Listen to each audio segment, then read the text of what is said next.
But I did click funnels. I did a good job before. All right, so we're here. Just gonna go live, and then I'll start recording. 3, 2, 1, and go.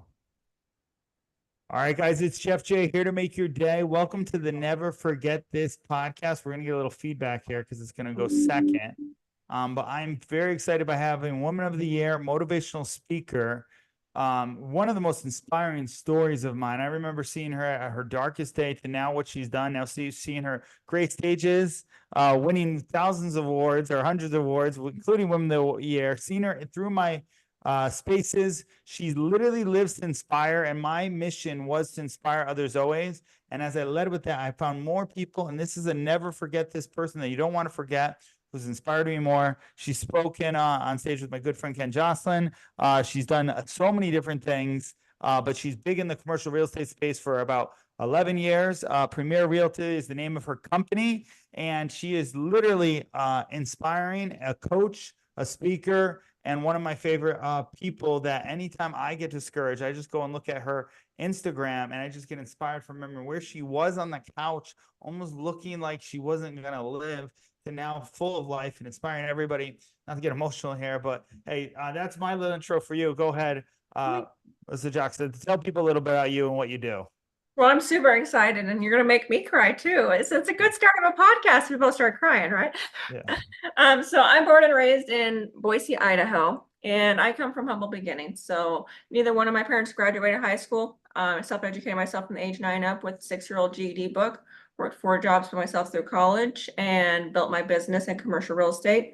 And then after I got diagnosed with an incurable neurological condition, I really dived into documenting that journey that you watched, building everything back from brain surgery and everything and blacking out every 3 hours as I built my real estate business and as I built myself back. And that led into the motivational speaking when it came to, like you mentioned, Ken Jocelyn, Floyd Mayweather, Matthew Knowles, all of those other amazing speakers and amazing opportunities, has been transparent and leading by example in the journey of rebuilding yourself.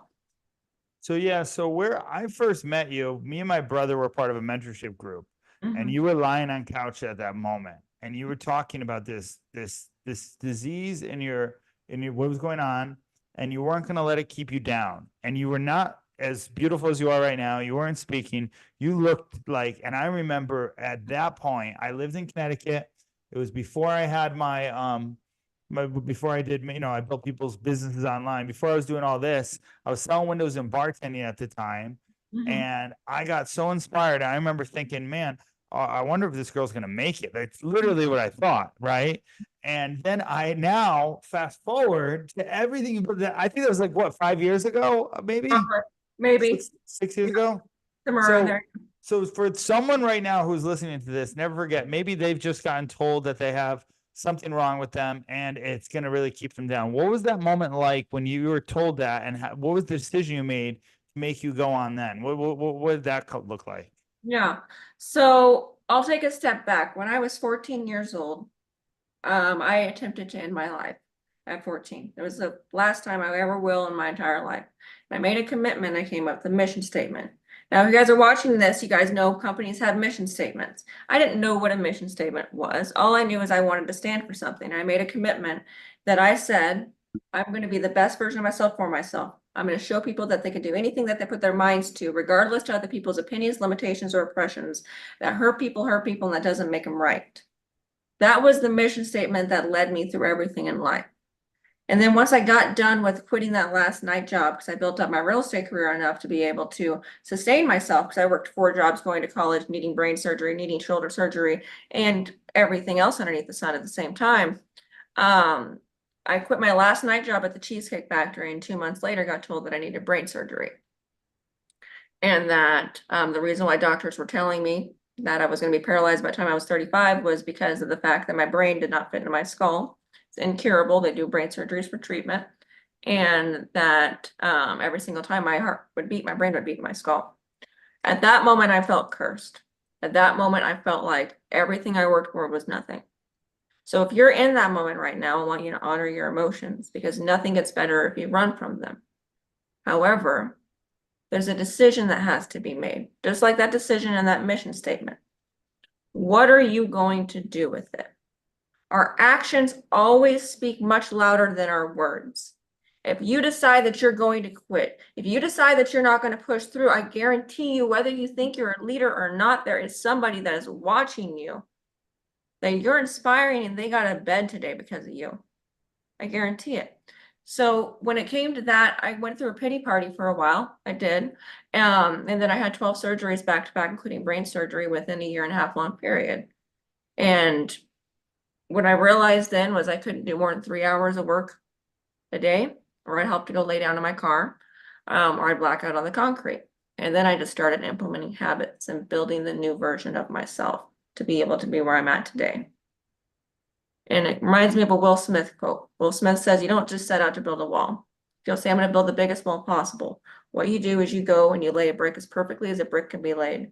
And eventually you look up and you have a wall. That's what happened for me, is I picked a habit a week and I compounded it for 2 years straight to be able to get it to the point of doing 100-mile bike races, doing bikini competitions, being able to do all these athletic things, still very much chronically ill, and being able to work as much as I do again. So yeah, for someone, so that's insane. For someone who doesn't know, like when they say chronically ill and they tell you stuff, and then everything you did after that, and you obviously made the decision. Like one thing that Kokomo Jays became, right? I lost my brother to drugs fentanyl years ago. I didn't want to live. I had that same decision, right? On that. Kokomo to me means heart, mind, and soul. And to kind of start at this point, I think anybody who gets that type of chronicle like illness or being told they have surgery, right? Even me, we just recently, you were so before we started this, you were like, "Hey, how are you at the hospital?" And I Yeah. was answering it, and then I forgot everything you went through. I'm like, little allergy thing, right? But just so much care. But your heart, like because I think so many people when they get that news, that's what it's their heart first that hits, right? So what's the one like message, or what was the one thing of how you overcame that went from hearing that you're going to need these surgeries to then having the heart to continue? What did that look like? It made it so I remember driving into the hospital to get the brain surgery. And I, from everybody's outside perspective, was very successful at that point. I was like 25 years old. I had my own company. I was consulting Fortune 500 companies. I made it, right? I had 2 business degrees, especially coming from what I came from. And I was on my ride to the hospital like 5 in the morning, and I've been in pain my whole entire life. It's always been the case. But I remember the pain I felt when I realized I didn't fulfill my mission statement. I remember the pain that I felt when I knew that I cut myself short on fulfilling that commitment, and that could be the last day that there is, because they had just operated on a girl that was 19 years old in my state, brand new mother, and she was brain dead. They were terrified to do the surgery on me. So I realized, okay, like I never want to feel this pain ever again, ever again. Number 2, I realized after that surgery, I had 3 hours to work with. What was I saying to the people that kept having to get brain surgery after brain surgery after brain surgery? What was I saying about a 17-year-old girl that I know that had the same brain surgery I did and then was doing great, graduated high school early, and then passed away the day before she's supposed to, spontaneously before she was supposed to meet with her neurosurgeon? There's an opportunity that we have, and I would say arguably a decision and a responsibility to make something beautiful out of what we've came from. We can either become what's hurt us, or we become the light to help other people realize the beauty that can be found in adversity and the bonding effects within it. And that's the same thing, like overall, if you're not feeling good, like I don't ever want anything to be compared to me, because there's people that are way worse than me. And I just want to see people through what they're at and where they're at, because all pain, all challenges, and all adversities are valid. And I'll just say the last thing, I like to write a lot of poetry. One of my favorite things that I wrote is it says, depression is created by a false sense of isolation. So when you realize that you're not the only one who's struggling, when you realize you're not the only one that's hit this crisis, maybe it's different in your life, you can go and be that light to let someone else out of that depression. And you can also surround yourself with other people to understand you're not cursed. Maybe your calling is just a little bit bigger on how you're supposed to impact the world. Yeah, and trust me, you've definitely impacted the world with your story and everything you've coming through. So let's walk through the time a little bit. Leaving Cheesecake Factory, right? Then you have to have how many surgeries did you wind up having? I think I had 11. So 11 sur- yeah, I left Cheesecake Factory October 2014 and then was diagnosed with Chiari, which where your brain doesn't fit in your skull in January 2015. And And then what is Chiari? it's where your brain doesn't fit into your skull. Wow. What needed brain. Yeah, I've never even heard of that before. I knew there was something, but like, is that common or no? It was found in the 1900s and by a gentleman named Arnold Chiari, and he had a 100% fatality rate. So they stopped treating it, and then until MRI imaging just came around. So it's very difficult because it's been misdiagnosed as multiple sclerosis, water in the brain, lupus, spontaneous strokes, and a bunch of other things. But it can be genetic. In my case, if I look back at my family history, it's very apparent as to what's actually led to the neurological problems within my family. It's most likely been this. Wow, yeah. I mean, so a lot of times too, I mean, it's funny because so many times we all always have certain things that always get diagnosed and we're always trying to figure out what it is by then. But like, so you go through the 12 surgeries. What was the quality of life during that? How long did those surgeries last for? Those surgeries really sucked. They were worse than the brain surgery. They Uh, flipped you upside down on your stomach and they injected blood and glue into your spinal cord without any medication, besides half of a Xanax. And they did that because if they did the procedure too many times, you can get meningitis and die, or get a brain infection and just not be great. And that you have to judge the pain level. If it doesn't work and it doesn't get physically unbearable, you could get an infection because you're doing it too many times. If it gets past physically unbearable, you may die or suffer from paralysis. So those surgeries really sucked. And I did them, multiple of them, back to back to back to back. And then after all those procedures, I could still only be upright for 3 hours at a time. So I worked the entire way through. It's a good song by NF that says, I gotta make it or make it. And that was the ultimate thing. I was like, all right, I gotta figure out how to make it. And then just kept grinding through it and finding a way to pivot around, making that 3 hours I could work into 4 and then into 5 and then so on and so on. that's right. Yeah, you like NF, right? Yeah. Yeah, I love NF. I think he's great on all his music. What's your favorite song by NF? Oh, that's a hard one. I I know would say, there's so many good yeah, ones. I'd say the one that my favorite one on the new album, I think, is Running. I love that one a lot. Yeah. I think that one's really beautiful to it. But yeah, I mean, I've got all of his songs memorized. So Yeah, a video that got taken down. I don't know if it's still on there. It was Connecticut Code of Chronicles. Before I started this, we had the search by NF right on there, playing at one of the clips in there. And I don't know because it was COVID and everything. They took everything down. All right. So yeah, then you go through all these surgeries. When did you start doing like the competitions and all what you started doing? At what point did you decide like, hey, I'm gonna go out and still, despite everything else, was it kind of like when did that happen? Did it happen after the surgeries? yeah, it happened after the surgeries, and it happened when I realized that my life wasn't going to get better. There was nothing more medically they could do. The spot that they probably still need to operate on has a high chance of paralysis or fatality, which is like right here, C3.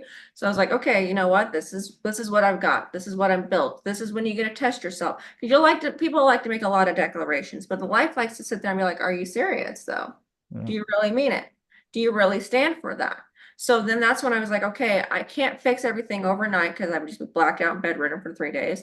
I'm going to compound it week by week. So that was probably around 2 months after the last surgery when I just came to that realization I couldn't be the person that used to work 4 jobs. And then I started building that up. I did that for probably about a year. And then I started doing annual mental toughness challenges. So the first one was I went and auditioned for The Voice, for instance, because singing in public scared the crap out of me. And I Mhm. started doing things because I realized that, yes, my physical body had given up on me, but I also bought into the weak mindset that allowed me to lose everything when I got ill in the first place. I didn't keep that hardened mindset. I was waiting to arrive in life when I was working all of those jobs. And that's not the way to do it. So that's when I started doing all those challenges. And then I started getting into fitness around 2017. And that started, which is like, that was around that same year, started off with just running on the treadmill for a minute and then adding another one and then adding another minute, slowly but surely getting it to the point where my body could handle it for a really long time,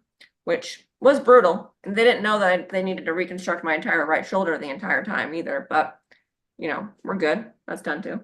No, yeah, it reminds me there's my aunt Judy, who I don't even talk to enough. She went through so many different things at times, and it's funny because the way you've overcame so much, where you still go out there, hey, this is my life, but what am I going to do with it? Right? It's been inspiring.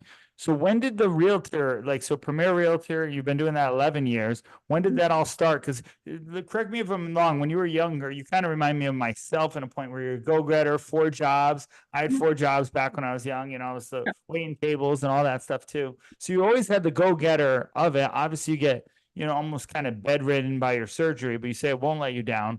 When did the so I feel like you never really stopped, even with the surgery. I mean, it kind of tried to keep you down, but you kept going. Yeah, so I got diagnosed with Chiari in 2015. I started the commercial real estate career in 2013. I got into management like roles when I was 15 years old and 16 years old. And then I became a general manager of restaurants when I was about 20. So I've always been good at business, but what I realized, doesn't matter how good you are with operations on some things, you're gonna have to let people go if you're not able to be in a good location. So I always like to identify with the why. I always like to vote for the underdog, and I always like to go through that. So that was my next journey, was going into waiting tables at night, working those 4 jobs that started in 2013, and then building myself up from there. And it's been a really great journey. I've got to learn a lot of things, but one thing I learned was that when you're an educator, and maybe you can resonate with this, when you're an educator or you're a coach, sometimes it's easy to forget where you came from. It's easy to forget what you didn't know at the time. So what I did is I wrote down, and I've kept journal notes for 11 years of everything I've learned, because this industry in commercial real estate, this is for people that don't know what that is: strip malls, lifestyle centers, and then you're talking multi-million-dollar investments. You're talking consulting your biggest like household names as to where they land and do the strategic planning for 3 to 5 years, or all of that kind of stuff. Right? Like that's a lot of stuff to learn, especially if you don't come into it. So as a 90% fatality rate, I mean, it's not fatality, 90% failure rate, your business is dead. I'm here to live though. But anyways, I started writing all of the notes down that I learned from ground zero, just waiting tables, because I didn't come from anything. I didn't come from money. I didn't come from wealth. And I was like, okay, one day when I get this down, because I know how to see systems in business, when I get this down, I don't fit in, I get it.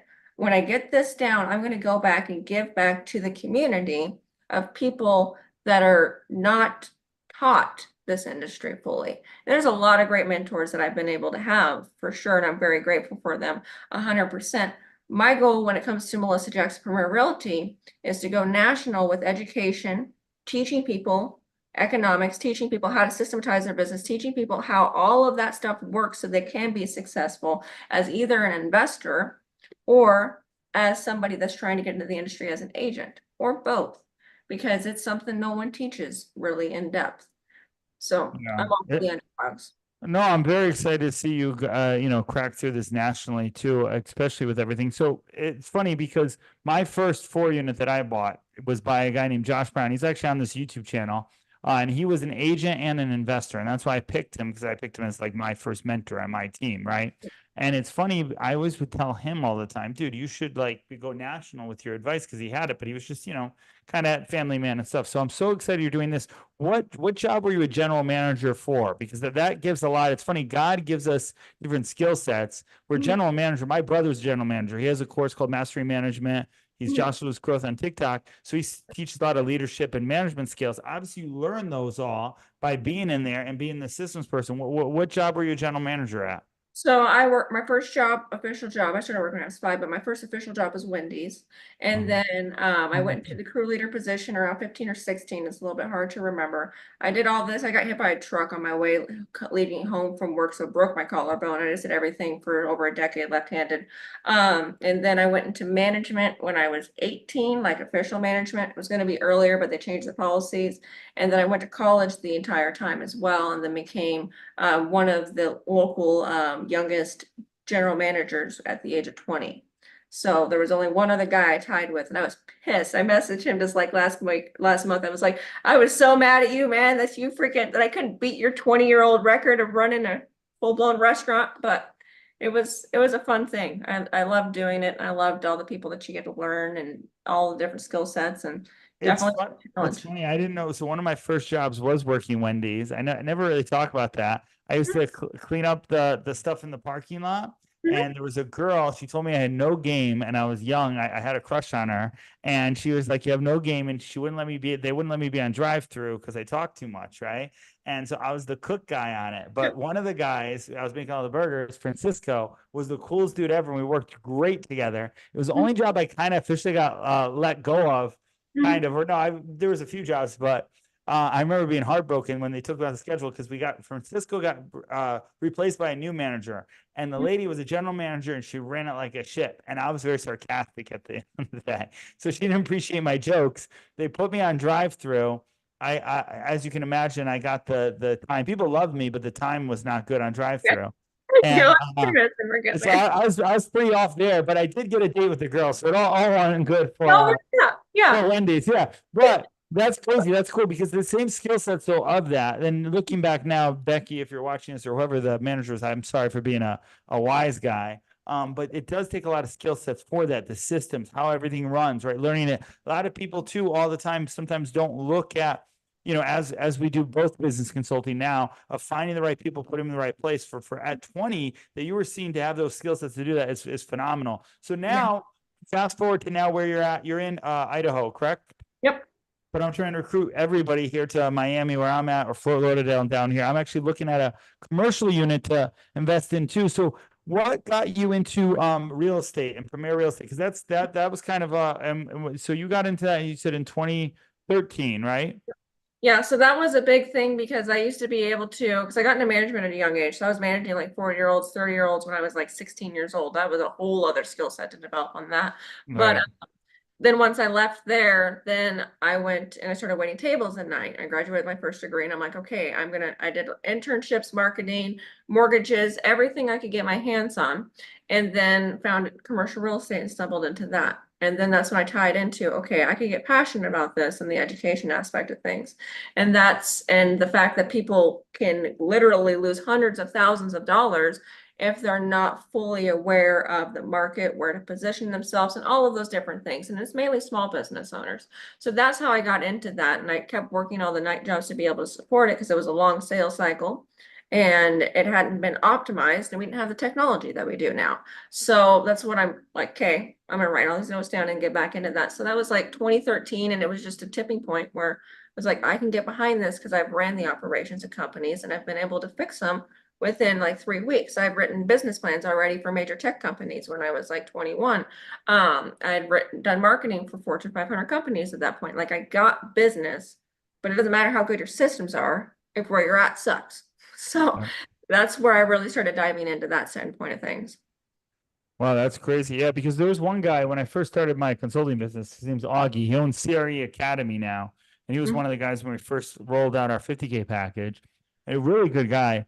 And he actually was the one who opened my eyes to how much commercial real estate no many people don't know about, and there's a lot of business that they don't. So, what's one thing? Let's say a business owner right down here. I'm in Midtown Miami. I kind of showed you before. What's one thing that a business owner? There's actually a business owner who lives in this building, and right now he doesn't even, and a great guy.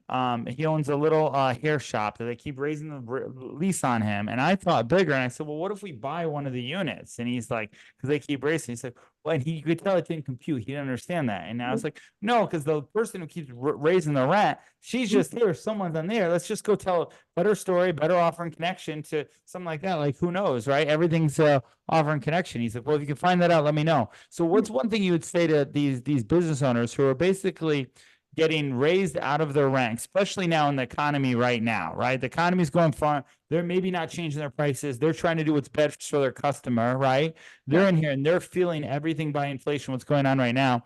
What would you say the best realm, even talking to this guy, would be like where he's at? Like why is the education so important for a business owner like that? So education is very important for a business owner such as that. So you go into a good location that has synergy.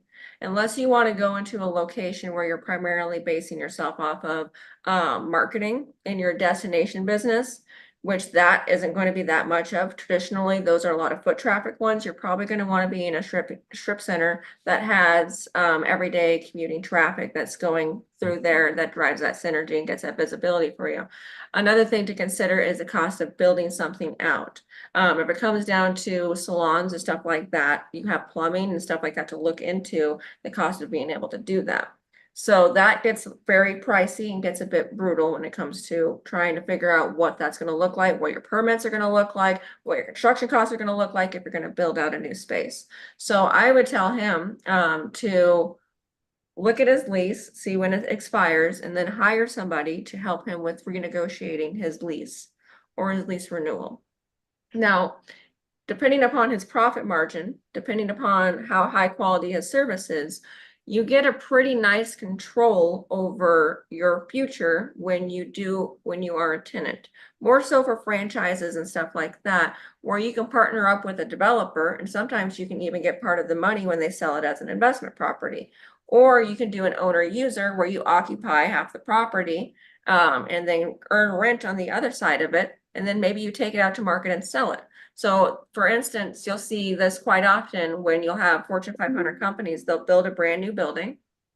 They'll sign a lease with themselves, and then they'll take it out to market and sell it. And they make millions of dollars when they do that. It's called a sale leaseback. I think a couple of years ago, the majority of the Jiffy Lubes were done like that here. Ironically, the majority of the Wendy's were done like that here a few years ago, where the new owner came in, he remodeled, put some money in, and then did a sale leaseback and sold them for millions of dollars.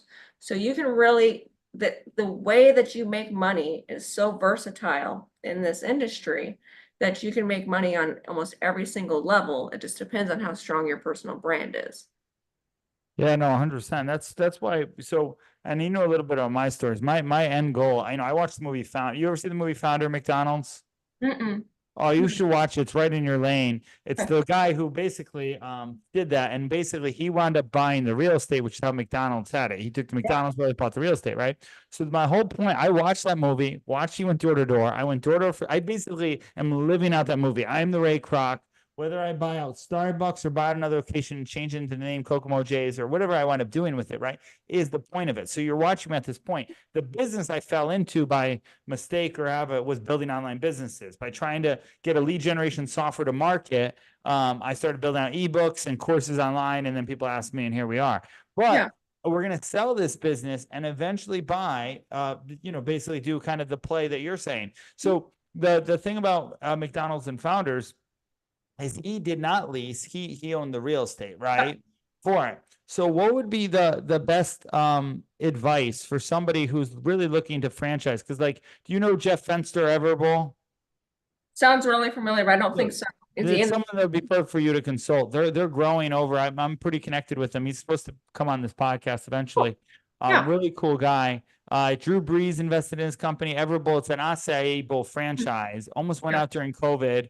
He's resilient like you. He went on QVC, sold it, and they've been expanding, right? But your intellect that you have, your knowledge on everything is exactly what someone like that needs, right?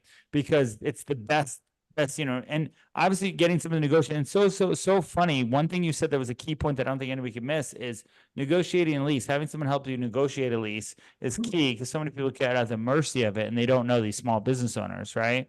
So because they don't know what they don't know. But what's the one thing if someone was going franchise well, because here in this land where the land gets built up, right where I'm at, they're gonna give more leeway to people like a Starbucks, like a franchise in there because it's already established, right? That the people doesn't. So building out a brand of what my play is. I was actually on a Twitter space with Grant, and Grant said, "Hey, it's high density. Forget about it."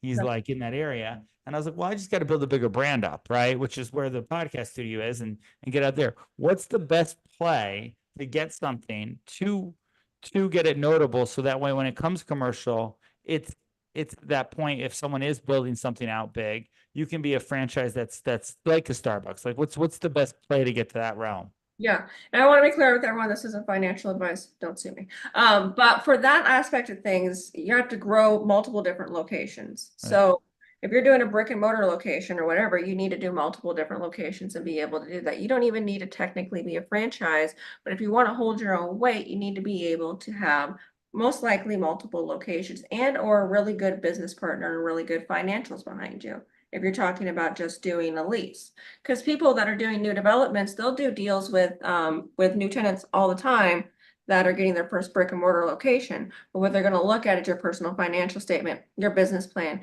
your security deposit, who's your joint ventures, where are you getting your money from, how profitable have you been on there? Because not everybody's going to be a Starbucks. That's not going to happen, right? So you have to be able to just essentially sell yourself, have your numbers, your everything done to the point where you know getting this location is going to be able to help you with making more money and have enough money set aside that you can pay the rent on it.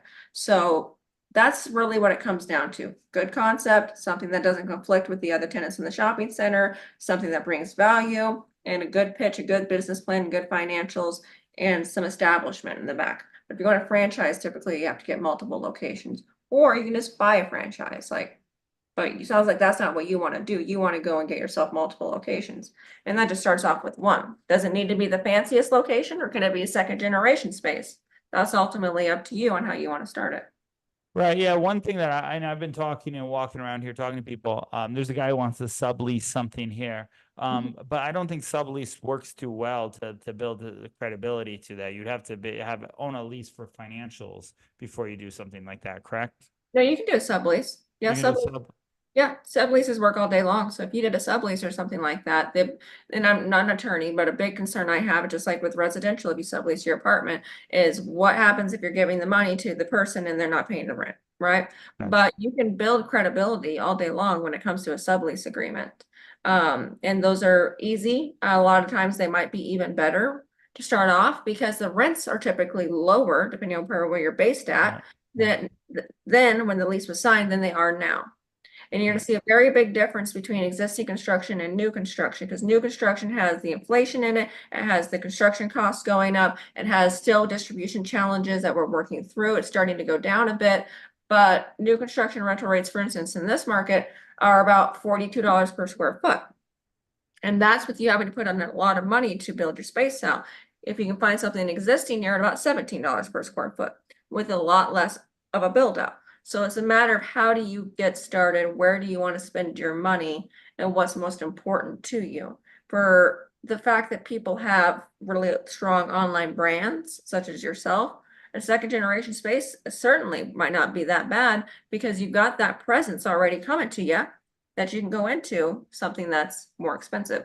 So it's a mixture to both. I've did a lease to a bar concept in the middle of COVID that was 10,000 square feet for a brand new construction project. I think it was around 10,000 square feet. That's when COVID had bars shut down. That man came up with a lot of money down for a security deposit. He had a good business plan and good financials behind him. So the developer took a risk on him. So you can find those people, but it's just a little tricky, especially if banks tightening up their financing guidelines. Which is what's happening right now with the economy. It's funny because of building a brand online. So the play here is, and one of my buddies I watched you at Drew, he owns the Move Miami. In a very short time, he rented out. It's actually a place you can live, and you can also rent out lofts. He rented a loft, and he built a podcast studio and had celebrity people come in. And I often talk to him about lighting. You know, his whole setup's like a TV setup. It's phenomenal, right? Phenomenal model for it, but it got his brand really quick. So as we build out the Kokomo Jays YouTube channel, brand, digital, and have the studio, whether it starts here and we maybe sublease something down there, it's all to kind of build out the notoriety for it. So when it happens, so what's the biggest, and obviously getting the financials and stay and doing everything with a consulting business online. What's your take on virtual businesses? So a lot of times people have talked to me like, hey, they like the name. Like if you go to kokomojays.com, you can buy the coffee right now. And then when I've gone around, people are like, well, what if we just rep your coffee brand in a business and we just sell it if you get sales online? And that's just a way to get proof of concept for our offer going towards it while we wait for the location or everything to go on sale, you know? Omnipresence, so whatever you do to become omnipresent, I think is good. If you get your own location, just make sure they're not selling less than you, it would be my personal, opinion on that. Make sure they're not selling it at a lower price point and they're not competing with you, and that you have a good profit margin. But you can get your own location and be distributed in other stores. That's omnipresence, and that makes it so that you have more of a brand. Online stores, I mean, people are making more of an exception to those than they did before. Before online wasn't real, before COVID hit, it wasn't really taken seriously. And I think, for instance, EXP is a great example of that because they're primarily online based, right? So people Yeah, are, all. yeah. And then you have food trucks that turn into actual brick and mortar locations, which is similar to kind of what you're talking about. So I think it all comes down to the bottom line. What are your economics? How much money can you afford? Do you have the ability to build out a restaurant? Because there's two most expensive things typically that I've seen to build out for space, and that's a restaurant space and that's a nail salon space. So building out a restaurant space, depending upon how intense it needs to be, I don't know what your guidelines are and what the inside of that needs to look like, but those get expensive.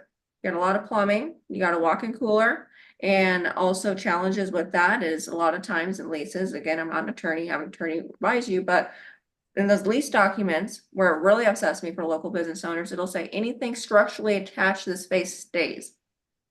So that means you put in a walk-in cooler, which is absorbently expensive. You're not supposed to be ripping that thing out. That's landlord's property. Mhm. So you have to be very careful, get a lot of people involved that are intelligent, that can help you negotiate the best deal with a real estate agent. Because you're not going to pay a real estate agent typically, normally anything, because the landlord's going to have an agent that's going to get double in the deal if you're not represented. So you can go and get someone that represents you, negotiates the best deal for you, and then pass the lease over to an attorney to make sure that you're fully protected on it. And it's a lot of times that local operators don't know that they get burned. And then they don't, when they do get a brand established, they don't understand the sale leaseback model that they could really control their future with.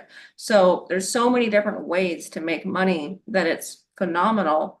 If you understand how the game works. And also, Yeah. especially if you study economy, you study history, if you study politics, if you study economics, which I love, that ties into all of the different ways that you can play the game. So people think, So well, let's get into economics now, since you love and I love that too. One of my big mentors, I don't know if you follow the PBD podcast or Patrick Ben David, but he's one of the guys. One of my business coaches. So our plan is build up Change Life Consulting, sell it in 2025. Wait for this economy right now to settle, because with the election at base, there's everything, including a cyber attack and maybe another pandemic 3 that we have to put on the table because we just went through one, right? yeah. So by putting it on there, put it on there, exit my company as early as 25, but just keep staying, as boring as it is. Help people put out online courses and do it. I'm bored. I want to, I'm enjoying this interview because I'm ready for, there's a place down here. There's a lease. I can't wait for you to come down there. I want to show it to you. You just told me that Passe del Coffee, the lease is up there. We could just take this place. Kokomo J's is literally just going to be a little music podcast studio, and we just sell coffee. No, I've done the numbers. There's no perishables because it's crazy in the profit and loss. Just keep it very simple. But I don't know why you're waiting, honestly. I uh, mean, you're in you're in a so market that has massive migration into it. yeah. Population is backing out anytime soon. So Probably. 100. Well, so yeah, maybe we won't wait as long. Maybe this will think. So we've been here a year and 4 months. I went to Colombia for an AI consulting gig to Mhm. get my teeth fixed and learn a little Spanish. So I literally came here, lived here in a penthouse, downsized to this little studio that I'm in now to really get my financials better. In fact, right? Because this is where it is. Didn't had a girl break my heart, right? That always happens every once in a while. So that fueled me to put a Good Lambo. motivation though, right? Oh, it's great motivation, man, and everything there. So now where we're at, I think we're closer. So let's talk economy. So for that going forward, obviously I'm getting everything. Me securing some of the real estate is getting my portfolio stronger, right? My businesses, my clientele, stuff like that. So I have more stuff. What with the economy going on right now for the commercial market, with everybody working from home, right? Us doing this. What do you see in the economy now in the commercial market? Well, it depends on what market you're in, right? So if you're looking at a downtown core for office space in particular, like, in Seattle and stuff like that, that's very different. But you have to look at where the migration is of what's following you. Idaho, Texas, Florida. Those were the main migration areas, as well as Arizona, just off the top of my head. When it came to, I'm not going to go into politics on it, but when it came to COVID hitting, that's one of the major migration areas that you had. So as you look at the economy right now, in my humble opinion, it's very transparent and very obvious that we were going to be hitting a time of hyperinflation. We printed off 40% of the economy in one calendar year. 40%. Now, a lot of the money that we printed off was also for economic injury disaster loans.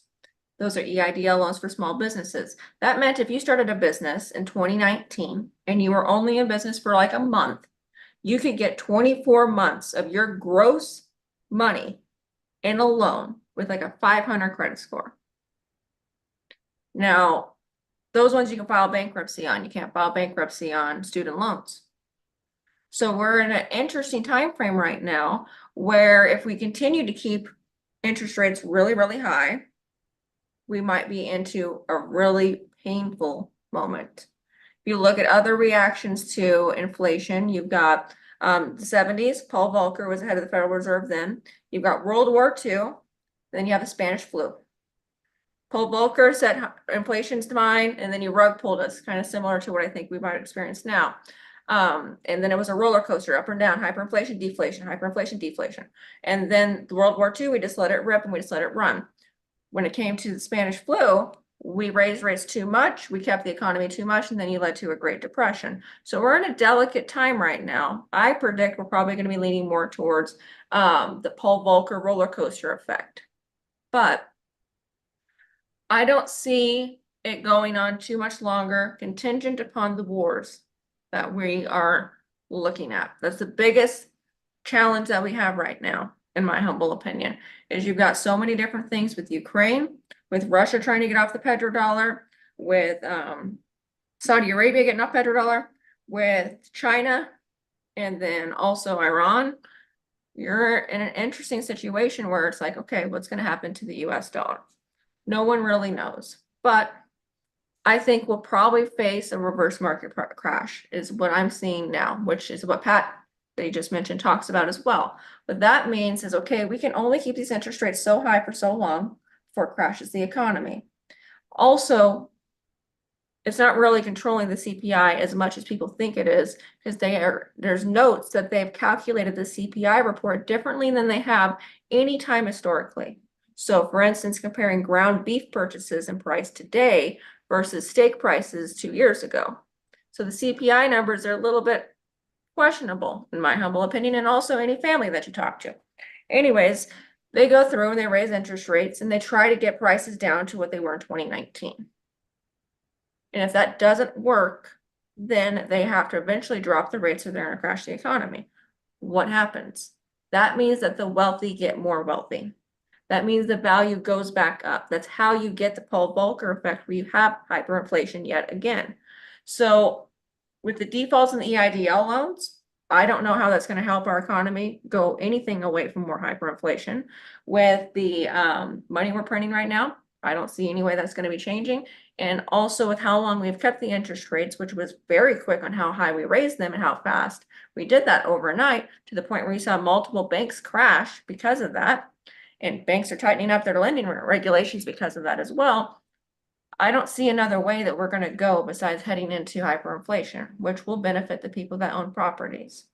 When you own a commercial property or a property that has operated and underwritten based on net operating income, so rent that is in place, or you do a sale leaseback, the value of that is not based on a vacant property, nor is it based on a property that is you just buying, like a house. The value of that is based on the money that you get, passive money, mailbox money, if you will, and then it's based on a cap rate basis.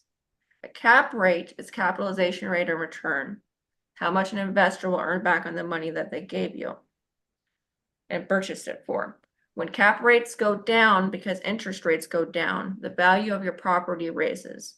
So if you play the game right and you buy at the right time, and if my prediction, again, not financial advice, this is what I'm going to be doing, if my prediction is correct and they start dropping interest rates, that means the value will go up substantially. So let me just do a mathematical equation real quick. No, it makes sense because I owned a 4 unit. I think it was a 6% cap rate. The 6 unit I'm looking at now has a 5% cap rate, and Mhm. it's it does have income coming in, so it shouldn't be too hard to get a loan for it, you know? Yeah, exactly.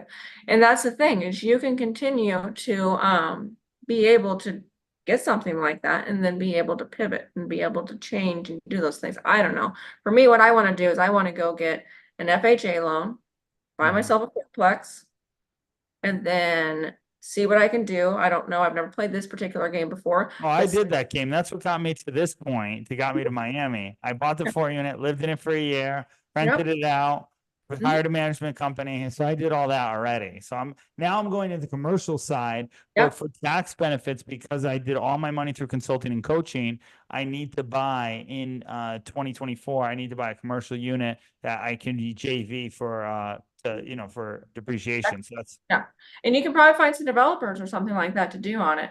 But just looking generally on the standpoint of the NOI raising, I'm gonna go do a fourplex. And then I'm going to figure out how to refinance it. I'm gonna do a sale leaseback, or I'm gonna sign a lease with myself and my own LLC as an Airbnb unit, which will keep the rents high, keep that, and then refinance it or sell it, because I will raise the value potentially up to 25% by signing a lease with myself. So you Yeah, can, that's good. And there's a new 5% loan too, where even with this, where you can go buy a 4 unit with just 5% down, they just yeah. released too. But so okay, no, this is awesome. So with the economy right now, let me ask you this, because I've been on, me and my brother, we have a news podcast we do called the J&J podcast. And I've been saying that we're not going to get to the 2024 election, and we're going to have a cyber attack. Okay. It's not a matter if or when.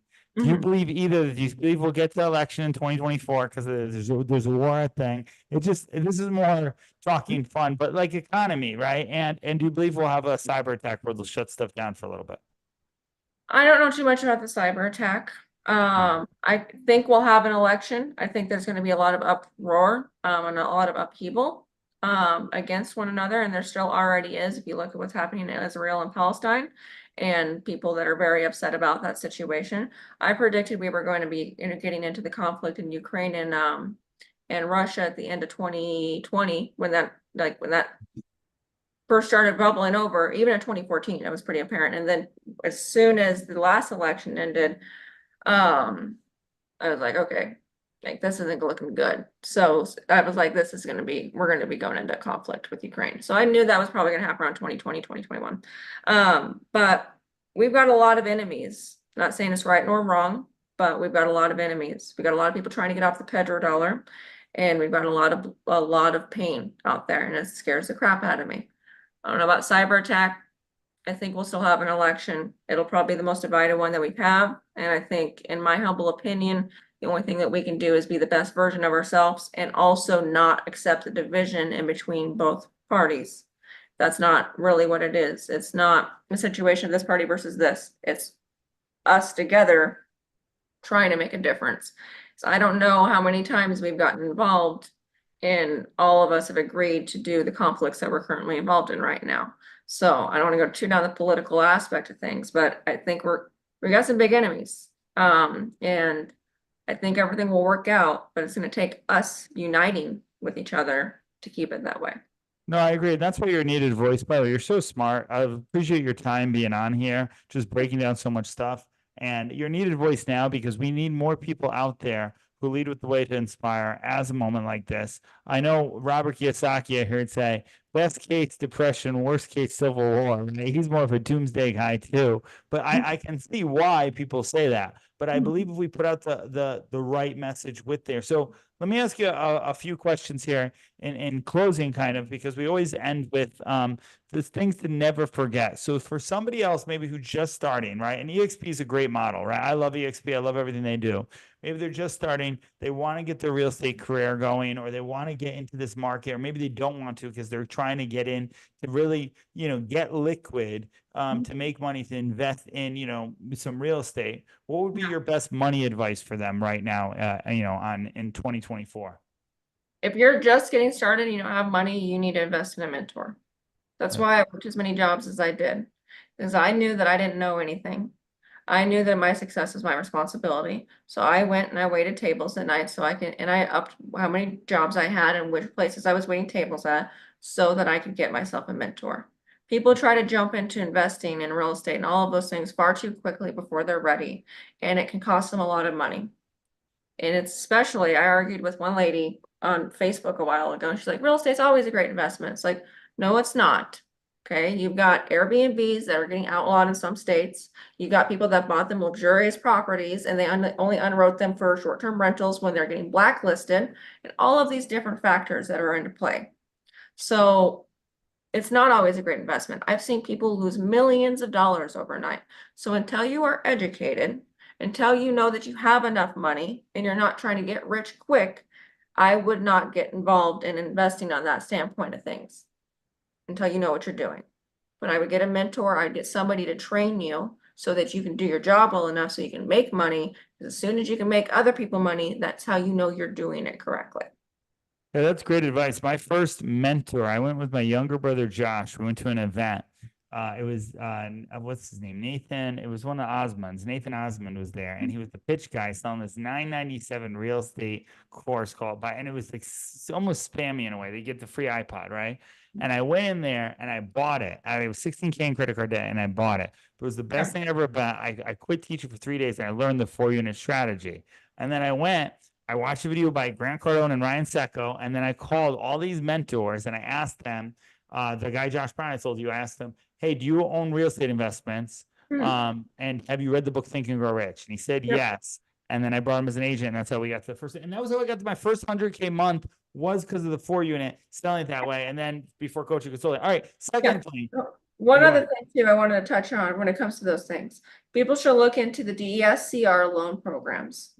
And those are the ones that you can go up to. I think the limit is, and check with your mortgage person, but it's $1.5 million is like the max. So you can get into multifamily at that level, not just fourplexes, depending upon where you're at. And then it's not as heavily based on your personal financials, but it's based on the income of the property. And you only need 5% down. That's another thing that I have, like a database in Idaho of every single apartment complex and how much money they charge in rent. So I'm like, okay, if I can go and I start buying these apartment complexes or whatever, I get a JV or I get something, I know what's happening around with the retail developments and the other developments. And then I know what's happening with rents because I'm studying the economy. So I'm very excited about the DSCR loan program because you also only need to live there for a year, which is primary residence. So like 6 months in a day is my understanding. Gotcha. Okay, yeah, no, it's really good. I'll look in that because the one I'm looking at is 1.6 right now. All right, so let me ask you this. Then where you're at, what would be some of the best advice you'd give to your younger self now? Like, with everything you've accomplished right now, you've done speaking, you invented the mentors and everything like that. What would be the advice you'd give to yourself when you were younger? I think the advice I'd give myself is to not wait for people to see your potential. I view life is very simple. Life is a pattern. I like to see everything as a game of Tetris. But if you look at it, people will try to stick you in a mental prison. They will. And if you try to break out of that mental prison or prove to them when they're blind to your potential and prove to them that it's possible to even break out of the mental prison, one of two things is going to happen. Either they're going to love you because you're going to inspire them, or they're going to hate you because they're putting you in that mental prison because someone else put them in that mental prison. For so many years, I played small. For so many years, I held back because I was like, okay, I need to wait for such and such approval. Now, understand that you can't just go be young and dumb and spend a lot of stupid money. And there are mentors for a reason. And there are rules, a hierarchy, and you need to know your place and all of those things. Robert Greene's book, 48 Rules of Power, phenomenal. But don't limit yourself. I should have made switches long ago when it came to personal and business because I wasn't seen and I was sitting there trying to see. You can't have someone that's blind to their own potential or blind to themselves see you. And Right, yeah, wow. if you see you, hopefully you can inspire them to see themselves. Yeah, and that's a great reminder because a lot of times how I started even personal branding or building online business was just documenting, right? Building business was just documenting, seeing it and not waiting, right? Wanting to be loud. I think me and you were a lot of part of the same mentorship groups at times and obviously divvied onto other ones where I was just, hey, I'm going to do this. I don't know how, but I'm going to go out and do it. And the main thing lately, I was been talking about, until Vivek got cancer, I talked about running for president. I was on a podcast before, and I actually got real. One of the VC guys, when I was pitching my lead generation software, he called you, he said, "Hey, we'll run you to run for president." It got scary. But one question I ask is, if you were president today, let's say you're president, Melissa Jackson, what's one like speech or one mantra that, or one thing that one executive order you would make today to help America in the condition it's in right now? I would do as much as I possibly can within restrictions and guidelines of obviously confidential information to make it so that every citizen had to vote on how the tax dollars were spent. Oh, I love that. Yeah. Because that's the challenge. You have wealthy people that don't want to pay their taxes. A lot of the times, guess you do have the not fantastic people. But for the most part, a lot of the times it's because they feel like they can do more good with their tax dollars than they can in the system. And they can't distribute it to the level that we can. And it's because the tax dollars are not always going to where we want them to. So that would be the number one way, in my humble opinion, to get it so people would be more involved in politics, would be more involved in understanding what's going on with the economy. And so it would force them to be educated and actually spending their tax dollars on where they desire it to go. I've considered running for office before in the past, and I've kind of taken the approach of love him or hate him, Elon Musk, where I'm like, okay, I can be bipartisan and create unity and then get big enough that I can help other people embrace their own financial freedom. That's my thing, is like, okay, I know how to make money. I'm going to show you how to make money, and we're going to go and change the world ourselves. Because it seems like you can get a lot done faster doing it that way at times, just from what I've seen. Like, look at Elon Musk, for instance, in Ukraine. He's just like, okay, now you have internet, like just like Turn that. on Starlink. I always thought that Elon, it's funny, your drive and your story, have you ever read any of the Elon Musk books? I need to get them. I They literally, remind me of you. By the way, you have a book or no? yeah, I'm a bestseller. Well, what's the book called? 11 Habits for Vital Success. I gotta read it, because literally I've known you, and it's so funny when people, I count us like friends. When I know people, even though when I know people as friends so much, you kind of look past that. But you've totally inspired me 100%. Your knowledge is unbelievable of what you've done, especially with EXP and Premier Realty now as well, and now coaching and speaking on multiple stages. So where can people find more of you?